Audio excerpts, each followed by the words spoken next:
8월 4일 수요일 새벽 만나 예배입니다. 오늘 우리에게 주시는 하나님의 말씀은 사도행전 13장 34절로 43절까지 말씀입니다. 하나님의 말씀을 봉독하겠습니다.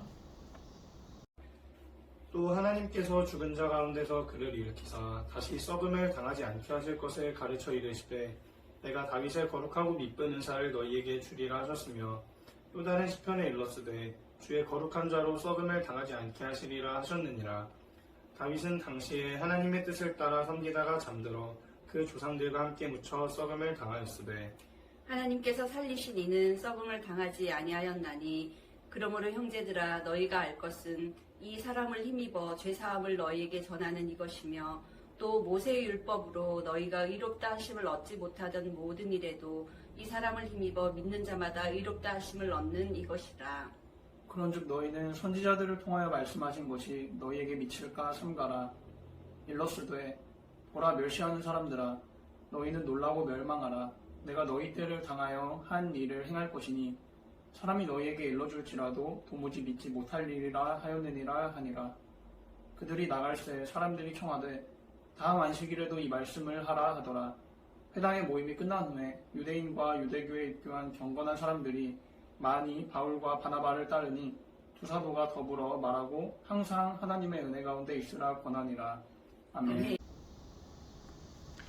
사랑하는 성도님들은 한 주간 동안 우리의 삶을 살아가면서 어떤 계획을 가지고 계세요? 이번 한 주간 동안 하나님께서 역사하시고 도우시는 그 손길을 기억하고 계시나요? 우리 어제 말씀 같이 나눈 것처럼 우리가 늘 우선순위를 하나님 앞에 두고 우리의 삶을 살아가는 믿음의 성도님들 되시기를 간절히 소원합니다. 자, 그런데 여러분 우리가 인생을 살다가 보면요, 참 생각할 수 없는 여러 가지 역경들을 만나게 됩니다. 여러분들은 그 역경들을 어떻게 풀어내고 있나요? 여러분 요즘 시대에 가장 많이 쓰는 화두 중에서 하나가 뭐냐면 회복 탄력성이라는 단어입니다. 우리는 모든 상황 속에 어려움 없이 사는 사람이 아무도 없어요. 다 어려움이 있고 힘든 것이 있고 고통이 있다는 것이죠. 자, 그러할 때 그것을 어떻게 넘어설 수 있느냐, 이것이 너무너무 중요하다는 것입니다. 내가 그것을 잘 털고 일어설 수 있는 그것, 바로 그것이 우리의 삶을 건강하게 세울 수가 있다는 것이죠. 우리가 어제 말씀에도 나눴지만 여러분 지금 사도 바울은요, 함께 그 어려움의 시간들 속에서 어떻게 했어요? 멈추지 않고 사명의 길을 걸어갔죠. 바나바와 사도 바울은 끝까지 하나님의 계획하심을 기억하고 한 걸음 한 걸음 걸어갔던 것입니다. 그렇게 그의 삶을 이렇게 멋지게 살아갔던 바로 이 사도 바울이요. 자, 여러분 사도 바울이 이제는 여러분 이제 복음을 이제 증거하고 있습니다. 자, 복음을 증거할 때 여러분 어떤 일들이 일어나기 시작을 했습니까? 자, 오늘 말씀 이제 어제 말씀부터 17절부터 41절까지의 모든 내용이 다 이렇게 복음을 전하는 그 이야기인데요. 여러분 이것은 여러분 이전에 사도행전 말씀을 읽으면서 베드로와 그 다음에 스데반 집사님이 복음을 증거했던 것을 기억하시죠? 그들은 가만히 있지 않았고 하나님의 말씀에 대한 확실한 증거를 하고 있는 것들을 발견하게 됩니다. 그들은 지금으로 표현하면요, 구약 성경을 완벽하게 퍼펙트하게 다 인식하고 알고 있었다는 것이죠. 자, 그렇게 하고 난 이후에 자, 여러분 오늘 말씀에 그들이 지금 이제 그 바울과 베드로와 스데반의 설교를 조금 비교해 보면 공통점도 있지만 약간 차이점이 있습니다. 자, 우선은 공통점은 뭘까요? 구약의 역사와 다윗의 역사에 대한 이야기를 계속 하고 있다는 것. 이것은 공통점이죠. 그리고 여러분 그곳에 또 뭐가 있어요? 이제 그 모든 것들 가운데 메시아가 있다. 바로 우리 예수님이 있다. 바로 그 부분을 바로 말씀하고 있는 것입니다. 자, 그것이 여러분 오늘 말씀의 29절에 30절에 이렇게 표현하고 있는데요. 성경의 글을 가리켜 기록한 말씀을 다 응하게 한 것이라 라는 말씀이 있습니다. 무엇이라는 거예요? 하나님의 말씀대로 다 응해졌다는 거예요. 응답이 되었다는 것이죠. 그게 어제까지의 말씀이고요.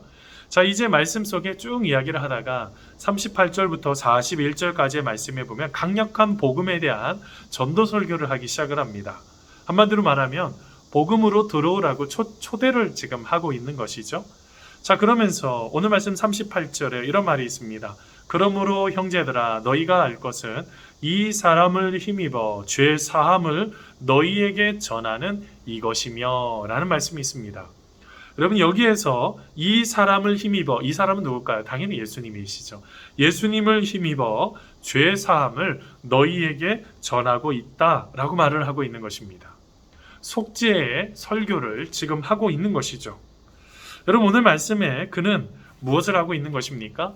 바로 예수 그리스도를 힘입어라는 게 뭐뭐를 통하여라는 그런 의미가 있거든요. 예수님을 통하여 그의 인생에 죄 사함을 받는 바로 그 사죄의 선언, 사죄의 복음을 힘있게 증거하고 있는 것입니다. 여러분 우리의 삶에도 여러분 이런 복음에 대한 감격이 있으신가요? 예수님께서 내 안에 역사하셔서 그 예수님을 통하여 예수님을 힘입어 우리가 복음을 증거할 수 있는 그런 삶이 되어야지 된다는 것이죠. 자, 그러고 난 이후에 오늘 말씀에 보니까 바울은 복음의 메시지에 대해서 어떻게 반응할 것인지 이제 설교로 이렇게 맺고 있습니다. 40절 41절인데요. 그런즉 너희는 선지자들을 통하여 말씀하신 것이 너희에게 미칠까 삼가라. 일러스되 보라 멸시하는 사람들아 너희는 놀라고 멸망하라. 내가 너희 때를 당하여 한 일을 행할 것이니 사람이 너희에게 알려줄지라도 도무지 믿지 못할 일이라 하였느니라 하니라. 아멘. 여러분 무엇을 하고 있습니까? 끝까지 복음을 알려주고 있는 모습을 발견하게 되죠. 자, 그런데 우리가 복음을 증거할 때 여러분 그 부분 속에서 많은 사람들이 예수님을 다 믿으면 얼마나 좋겠어요. 반응들이 약간씩 다르죠. 여러분 교회 안에는 여러분 세 종류의 그리스도인이 있다고 합니다. 하나는 어떤 사람일까요? 복음을 들어도 알아듣지를 못하는 사람들이 있다고 그래요. 두 번째는 복음은 알아듣는데 은혜도 받는데 그런데 말해보라고 하면은 정리를 잘 못하시는 분들이 있어요. 셋째로 복음을 말하는 분들이 있고 복음에 대한 훈련도 잘 받고 복음이 무엇인지를 설명할 줄도 아는 사람들이 있죠. 여러분 우리는요 어떻게 해야 될까요? 복음을 알기만 하는 게 아니라 잘 설명할 줄도 알아야 돼요. 여러분 잘 알고 계시는 웨슬레이 목사님이 있죠. 감리교회 거의 초창기에 이 모든 것들을 다 만드신 그런 분인데요. 요한 웨슬레가 여러분 어떤 어려움이 있었냐면 그가 하나님의 놀라우신 은혜 가운데 홀리클럽에도 들어가고 그 다음에 옥스퍼드 대학에서 공부하다가요. 그 다음에 미국 선교사로 지원돼서 열심을 다해서 갔는데 선교사로 가는 백길에서요. 그가 얼마나 두려웠는지 몰라요. 폭풍우가 막 일어나는데 그만 죽으면 천국에 간다는 확신이 없었어요. 여러분들은 혹시 그러지 않습니까? 내가 죽으면 하나님 나라에 간다는 확신이 있으세요? 그게 믿어지지가 않는 거예요. 근데 어떤 독일의 선교사 벨러 목사님께서 묻습니다. 당신은 구원받았습니까? 지금 선교사로 가는 요한 웨슬레에게 지금 질문하는 거예요. 그것을 믿습니까? 그랬더니 웨슬레가 그렇게 대답했다고 그래요. 나는 구원받기를 또 구원받는 것을 믿게 되기를 원합니다. 라고 말했다고 그래요. 아직 무엇이 된 거예요? 구원을 받지 못한 거예요. 내가 예수님을 통해서 내가 진짜로 구원을 받아야 된다는 그것을 깨달았어야 되는데 깨닫지 못했죠. 그러던 중에 나중에 이제 돌아오고 난 이후에 1738년 5월 24일 올더스케이트 거리에 기도 모임에 참석했다가 오직 의인은 믿음으로 말미암아 살리라라는 그 말씀에 그의 인생의 복음에 대한 것이 무엇인지 깨달아지기 시작을 합니다. 그러면서 여러분 그는 복음의 감격을 가지고 그의 인생을 살아갔는데 그는 이렇게 외쳤다고 합니다. 나는 이제 믿습니다. 나는 죄사함을 받았습니다. 나 속죄함을 받았습니다. 예수님 때문에 라고 말을 했다고 그럽니다. 여러분 그러합니다. 우리 안에 죄를 용서하신 그 주님을 만나는 그 속죄의 복음을 우리가 경험해야 돼요. 우리가 예수님을 믿는다고 하면서 우리의 죄를 용서하시고 우리의 삶을 이끌어 가시는 그 하나님을 만나지 못한다고 한다면 이것만큼 어리석은 게 어디 있겠어요? 여러분 무엇을 말하고 있는 것입니까? 우리가 마지막까지 하나님에 대한 그 복음이요. 복음이 무엇인지를 정확하게 알아야 되죠. 복음이 무엇입니까? 바로 예수님이시죠. 예수님께서 이 땅에 오셨을 때 하나님이 우리를 사랑하셔서 어떻게 하신 것입니까? 예수님을 이 땅에 보내셔서 우리와 똑같이 고통하게 하고 아파하게 하고 눈물 짓게 하고 어려움이 있었지만 우리를 구원하시기 위해서 오신 그 주님의 그 사랑이 그 모든 것들이 완성된 것이 어디입니까? 바로 십자가죠. 우리 주님께서 우리의 죄를 다 짊어지시고 그 다음에 죽으심을 통해서 우리의 죄값을 내가 다 이루었다. 테텔레스타이. 그 내가 죄값을 다 치루었다. 내가 속죄했다. 라고 용서하시며 그걸로 끝난 것이 아니라 다시 우리와 함께 다시 일어나 부활하신 하나님의 놀라우신 손길을 믿는 것, 그리고 더 나아가 나중에 다시 이 땅에 다시 오실 그 주님을 기다리는 마라나타의 신앙을 갖고 있는 것, 바로 이것을 설명할 수 있는 게 복음이라고요.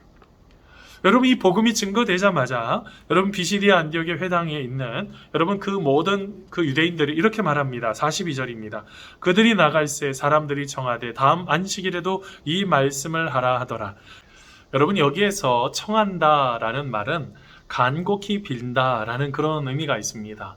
그들이 복음을 듣자마자 어떤 생각이 들었습니까? 아, 내가 그 복음을 더 알고 싶다라는 그 마음이 들기 시작을 했다고요. 여러분, 이게 바로 복음의 위력입니다. 우리가 예수님 안에 거하고 예수님을 더욱더 믿게 됐을 때 예수님은 우리의 인생 가운데 점점점 그 모든 복음은 죽어져 있는 것들을 살리고 어둠을 빛으로 바꾸시고 그 모든 고통 가운데 있는 사람을 다시 기쁨으로 바꿔주시는 역할을 하는 게 복음이라고요. 바로 그 복음이 전해지자마자 여러분 어떻게 되기 시작을 했습니까? 사람들이 더 복음을 듣고 싶다고 그들이 말을 하기 시작을 하죠. 여러분, 우리가 하나님께서는 우리들을 그렇게 사용하기를 원하고 계세요. 우리들 한 사람 한 사람들 내가 가지고 있는 것 뭐 부족하고 어려워서 어리석을 수도 있어요. 특별히 오늘 말씀의 사도 바울은 이방인의 빛으로, 이방인의 사도로, 또한 이방인에게 복음을 증거할 수 있는 그릇으로, 그릇이라는 게 그 마음속에 예수 그리스도를 나눠주는 거죠. 바로 그것으로 선택한 것인데요. 여러분, 그가 어떤 그릇일지라도 뭐 금이든 은이든 나무든 어떤 그릇일지라도 어떤 것을 하나님께서 그릇을 사용하세요? 귀히 쓰는 게 뭐예요? 금그릇이 귀히 쓸까요? 평상시에 잘 사용하는 게 귀한 거죠. 여러분, 오늘 말씀에 여러분 사도 바울은 바로 이 복음을 증거함을 통해서 사람들이 한 사람 한 사람들이 바로 예수님을 만나게 되는 놀라운 은혜들을 그들이 경험하게 됩니다. 사랑하는 성도 여러분, 우리 주님께서 우리들을 그렇게 부르셨어요. 한 사람 한 사람들 주님의 복음을 증거하고 주님이 원하시는 그 길을 따라갈 수 있도록 우리들 한 사람 한 사람들을 부르셨습니다. 사랑하는 성도 여러분, 우리가 그 모든 것 우리가 기억하고 우리가 마지막까지 주님이 원하시는 그 길을 향해 한 걸음 한 걸음 나아가는 우리 성도님들 되시기를 간절히 소원하고, 특별히 오늘 말씀에 사도 바울이 복음을 힘있게 증거하고 있었던 것처럼 우리도 이 세상 속에 살아가는 그리스도인으로서 우리는 당연히 한쪽에는 사랑, 또 한편에는 정의라는 하나님을 닮아 그 마음을 가지고 우리가 이웃을 사랑하고 또한 우리 세상을 우리가 든든하게 세워가는 바로 그런 삶으로 우리를 부르셨습니다. 하나님이 부르신 그 소명을 가지고 오늘 하루도 진심으로 승리하고 또한 성공할 수 있는 우리의 삶이 여러분 되시기를 간절히 소원합니다. 기도하겠습니다. 하나님 아버지, 감사합니다. 오늘 하루 주님의 은혜 가운데 거하게 하시고 하나님께서 말씀하시고 하나님께서 이끄시는 대로 우리의 삶을 세워주신 것을 찬양합니다. 늘 하나님을 바라보게 하시고 하나님을 생각하게 하시고 하나님 만나게 하여 주셔서 우리의 인생이 새롭게 변화되는 놀라운 축복 속에 거할 수 있도록 복 내려 주시옵소서. 감사하오며 예수님의 이름으로 기도하옵나이다. 아멘. 우리 주기도문 하심으로 예배를 마치겠습니다. 하늘에 계신 우리 아버지, 아버지의 이름을 거룩하게 하시며 아버지의 나라가 오게 하시며 아버지의 뜻이 하늘에서와 같이 땅에서도 이루어지게 하소서. 오늘 우리에게 일용할 양식을 주시고 우리가 우리에게 잘못한 사람을 용서해 준 것 같이 우리 죄를 용서하여 주시고 우리를 시험에 빠지지 않게 하시고 악에서 구하소서. 나라와 권능과 영광이 영원히 아버지의 것입니다. 아멘.